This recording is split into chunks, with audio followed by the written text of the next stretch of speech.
The astute amongst you will be saying, Bem, you're a massive fucking hypocrite. Isn't your whole shtick translating adversity and pain and using that to inform your art? To which I'd say, well, yes. And I'm, flattered that you've noticed. I'm now going to talk about the poem for a little bit, which I don't normally do with my poetry because I feel like my poetry is like being beaten over the head with the point. So I then don't think that I should then explain it. But this one's kind of interesting because, as I said at the beginning, it was inspired by watching Richard Gadd's Half Man. Half Man finished a few weeks ago and it's still like possessing me, like rattling around in me. It's the best thing I've seen since Succession. There is obviously like a lot to talk about in regards to that show. Toxic masculinity is the internet's favourite fucking cultural buzzword. The ever nuanced portrayal of eroticised violence. Jesus, you're dripping. Sexual violence. Gadd as a writer is provocative in a way that I feel like almost like nostalgic for. Actually, the kind of conversations being sparked and the ideas being discussed, contradictions and like the messiness of that, I think is well worth the provocation, whereas obviously a lot of provocation in art nowadays is just to get your time stolen from you. So Ruben Pallister as a character is like truly very beefy to get into. I think Richard spent the entire press tour talking about his body transformation into like this burlish brute ready to devour Jamie Bell's Niall Kennedy. Jamie Bell's very, very petite, and so like I often found when I was acting with him, I could almost like ingest him. I was so much bigger than him. I actually haven't really even been able to get to thinking about Ruben. Like I've been so stuck on Niall. He belongs in a long line of fictional characters that I tend to kind of get like earnestly fixated on, who I would characterise as tragic arseholes with self-annihilating pride issues, which is very catchy, I know, but it's definitely something that like personally resonates with me. Niall deals with a lot of self-destructive repression. I'm not like here to comment on the masculinity. I'm not even really necessarily here to talk about the queerness of the story. So I'm really interested in Niall as a writer, and I think that that was explored really poetically. The concept of an aspiring writer who's had one book published but not very successfully. You were published 5 years ago. You sold less than 100 copies. Who makes his money by stealing books from the public library he's committing acts of indecency in. I started doing it when I saw the library coming up on Google searches. Renowned cottaging spot. In order to then sell those books on the internet in order to pay his bills.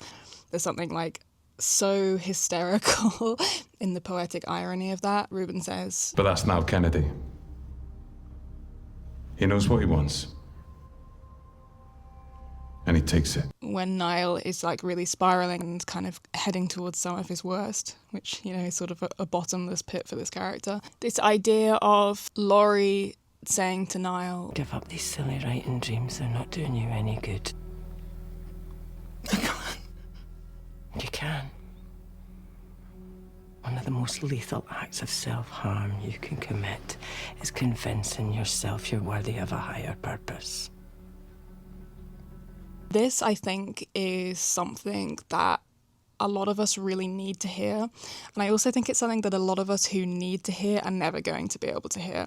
And Laurie as a character is complicated and like very unlikable at points, but I felt that this line, it felt like one of the most direct instances of Richard trying to get something across to the audience that he's like personally had to learn. And I've made it this far without mentioning Baby Reindeer, but I've read the play and seen the show, and you can see the aspects of Niall in Donnie Dunn, in Gadd, and I think that this is like one of the most poignant parts of this whole piece of Half Man. I think some people will respond to that phrase and they'll recognise a kind of like artist killer vibe from Laurie in that. There's another point where when he's talking about trying to make his dad proud by becoming a writer, she's like, actually, you're only making him fucking jealous. And I think that does speak more to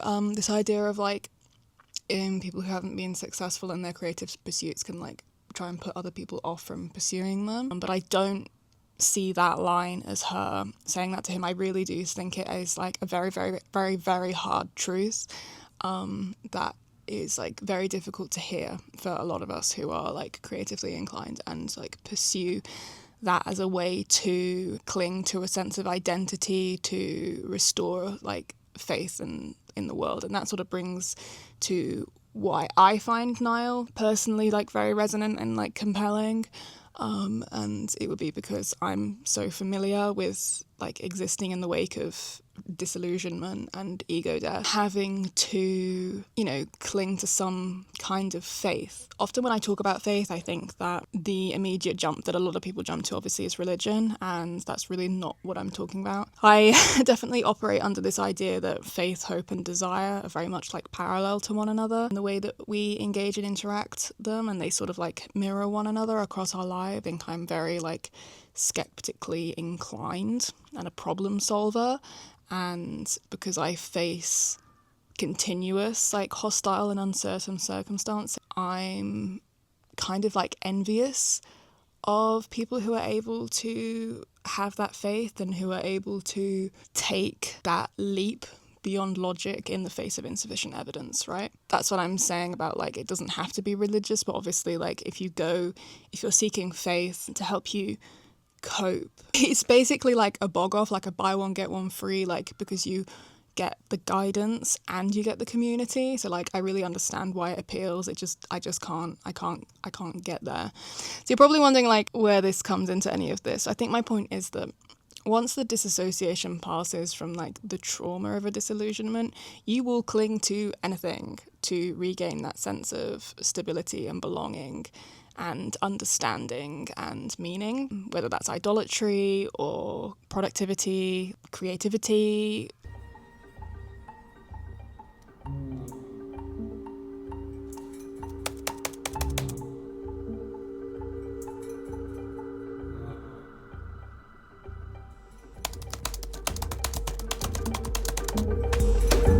Obviously, for me, I'm an artist, so that is where I looked to cling back onto. When something really, really bad and traumatic happens to you, there is like a scale between like victim to martyr.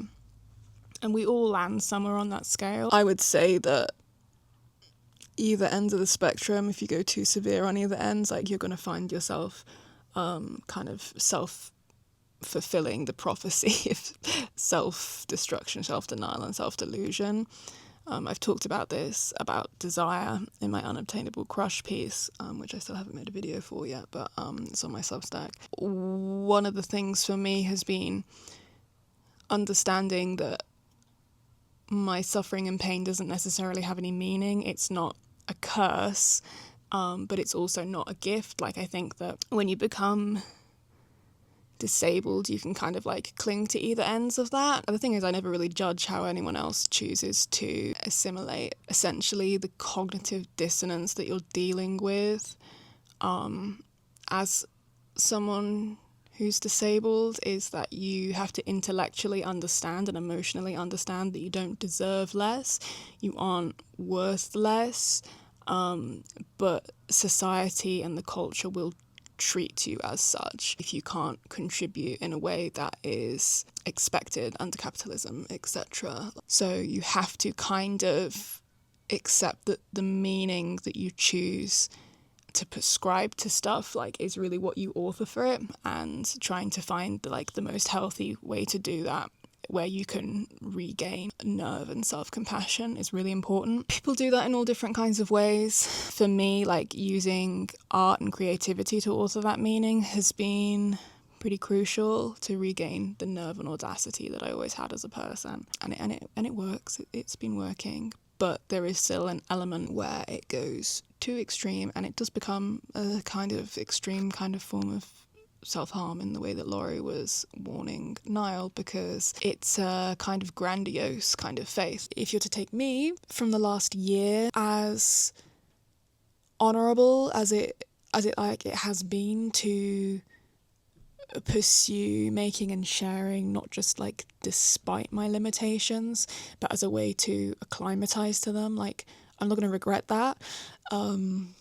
I'm like proud of that, of myself. The regret that I do have was allowing that pursuit to further damage my functional capacity, which is what took place in my first year of trying to make art with an energy limiting disease. Obviously it's like been like 8 months since I've like sat down and recorded something like this kind of reflection thing, and that's because I pushed too hard and I made myself sick at the end of last year, and yeah, it's taken a long time to recoup from that. There's a little clip of me sort of confessing earlier this year, and I think some like incredibly stupid part of me expected the art to like cure me or something, which is kind of like humiliating to admit.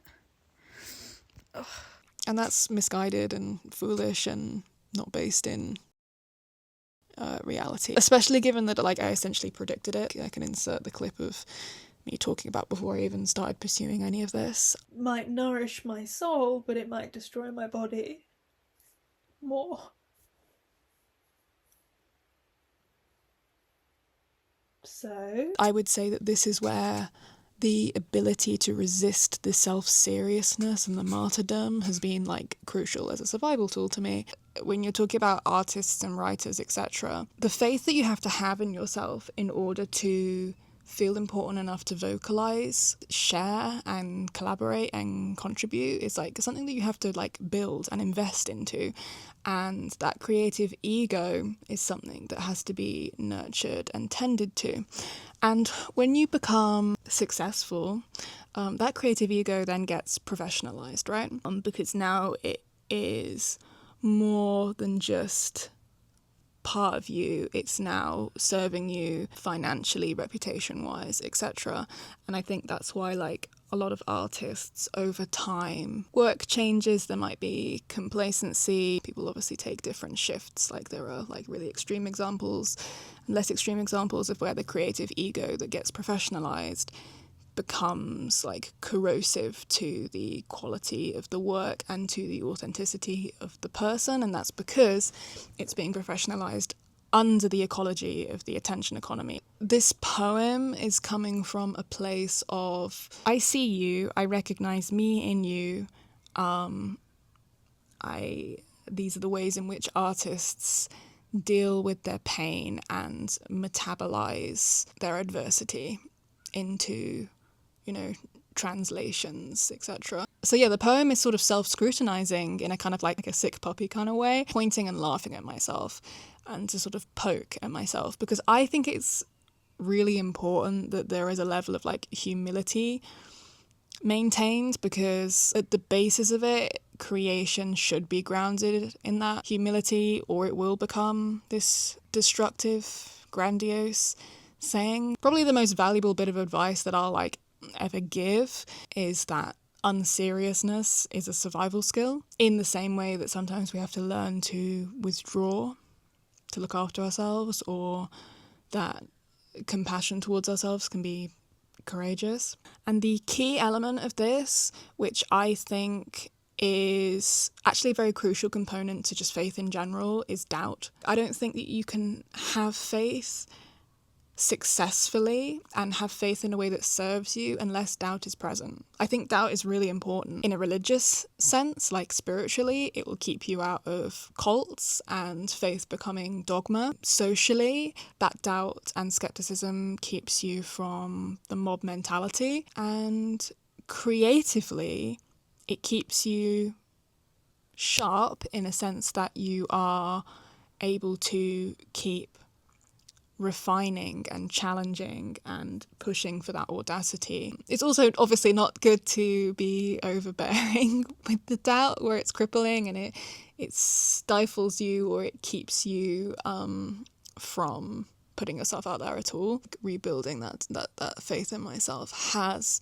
involved maintaining that doubt. Maybe that's another cope from me, in a sense that I think that doubt serves the humility that's required to prevent the creative ego from becoming a corrosive thing. We all know that there is a tedious nature to artists whose whole shtick is their own suffering. I think that we can all really start to get sick of that, like the tendency that we have to exploit our own trauma in our art is a bid to grab the attention that we crave, and that's a natural consequence. But I don't want you to mishear what I'm saying as a judgment or some kind of play into morality politics, because that's really not my thing. That really isn't my shtick. Clearly, there's a very human element, that desire to be witnessed and understood, and I think that the courage to want to create and connect is admirable. It's a quality that I wouldn't want to be condescending about or condemn. That faith we all have to build is going to require a level of self-delusion, or it won't happen at all, right? I think that most artists are pretty cognizant of that. Seeing how Niall's creative ego and pride impairs him is really fascinating. It's the extent to which the creative ego can become the fuel for that self-annihilation, and that's something that I can attest to, having experienced. And it can become a level of excuse or justification for that self-destructive behaviour, right? And that's what we see with Niall. At some point he's told to write what he knows. Well, it's quite simple, really. Write about what you know. And then of course his successful novel does end up being about Reuben, and he doesn't like that either. We're just interested in getting to know the man behind the story. Well, that's me. I'm the man behind the story. I understand that, but... I'm sorry, but does anyone here have any questions about me? But Niall Kennedy is a tragic fictional character. I think tragedy is important to demonstrate the worst outcome and the worst behaviour. You know what you can do about it? Kill yourself. I think when we model those kind of complexities and tragedies and contradictions, it helps us be better in the real world, right? Art making in this kind of confessional vein is often self-exploitation to an extent. That's an unavoidable consequence, and especially under the pressures of producing competitive and consumable products that are competing against the large swathes of people who now have access to share on online forums, right? The limitations of that system will always be the way that the algorithm is set up, and the algorithm is based off of the core of a lot of human nature and interest, which isn't necessarily always the most ethical. That system will pervert the way that which people want to present, and it's our choice as artists to decide how much we're willing to compromise for that success. Authenticity is basically another product with a number of calculations that do alter its characteristics. I won't talk about the consequences of hyper-surveillance and all of this. I think I'm very glad for the function of fiction, of a tragedy like Half Man, where we're heading towards resonance is going to be a more powerful form of influence than persuasion, because everyone's trying to sell themselves, everyone's trying to sell their stories in a digestible form. Is it worth making your trauma palatable as an artist? Is it going to be inherent that you will become a tragic arsehole with self-annihilating pride issues? Well, maybe not. Maybe if you use the faith that you build in yourself and you focus on the benefits of the creative process rather than the rewards and the outcomes potentially produced, I think that's the way to be. That is the point of faith, right? To retain that capacity to take the leap beyond logic in the face of insufficient evidence, and that's also what hope is. that sentiment of silliness is like required to get there, and humility is necessary in order to retain that, and doubt is the tool that I think is best suited to get there and to keep that active or to avoid complacency or stagnation. But also the opposite as well, where the overblown creative egos that have been like corrupted as they get professionalized under the contemporary attention economy in late-stage capitalism. Maybe this feels irrelevant to the poem that I'm writing, but all of this was spawned from the thoughts that Half Man provoked in me, and I think that that's good art, right? So I'm happy to share that, because I think that this is outside of the usual discussions around the show. Obviously, I didn't go line by line with my poem, explaining it to you. I'm hoping that it was relatively self-evident, maybe even relatable, even if it's slightly bittersweet and you feel a bit called out, like a Jemima Kirk Instagram story. It's kind of the aim I'm always going for. Okay,